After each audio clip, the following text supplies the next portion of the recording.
So today we got this comm antenna that we replaced on the belly of this airplane, and we're going to check its VSWR and see what it looks like across the band that we're going to be using it on. So let's take a look.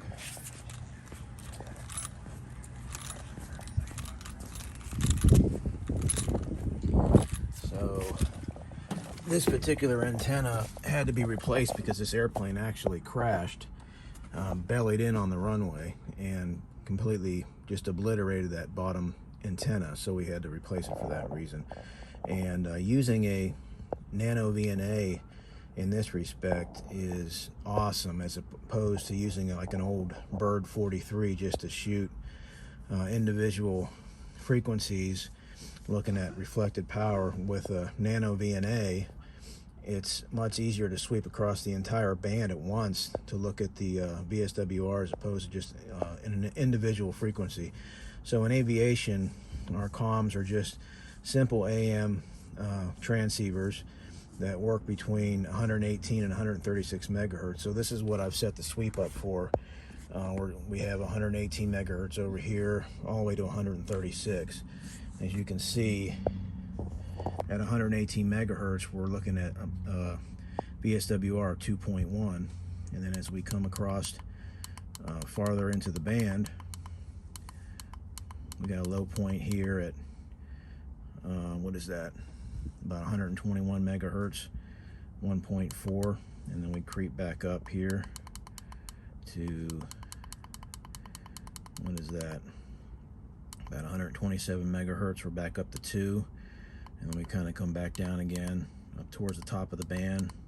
103 megahertz, we're down here at 1.4 again, and then at 136 we're back up to, what is that, about 1.7.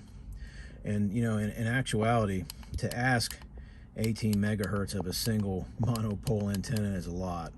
So this is actually a phenomenal VSWR reading across this band for this antenna. Usually in aviation, you're looking at an AM comm with just a standard antenna, which they all basically use the same antenna. The average VSWR could be as high as 2.5, maybe even 2.8 at different points in the band. But you know, it's just nature of the beast. You know, it's fortunate that these comm radios, usually when they're actually transmitting, the transmission time is usually only about 20 seconds at most. So you know, these comms will go decades in these airplanes, and with no ill effects to the finals, and they'll work great, you know, as long as those transmissions stay short. I think that's the key to their longevity. So yeah, I just thought I'd show that.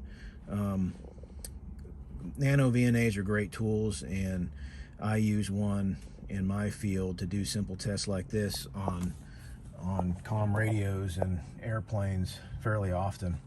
So it's just good to see what we're looking at after doing a replacement like that, just to make sure that the antenna is indeed bonded correctly to the airframe, you know, because it's just a monopole antenna, and we're using the airframe to basically become that second pole of a dipole, if you understand what I'm saying.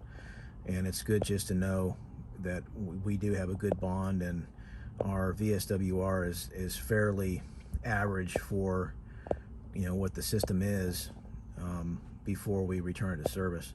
So yeah, all right, I thought I'd show that, and I guess we'll see you next time. 73s.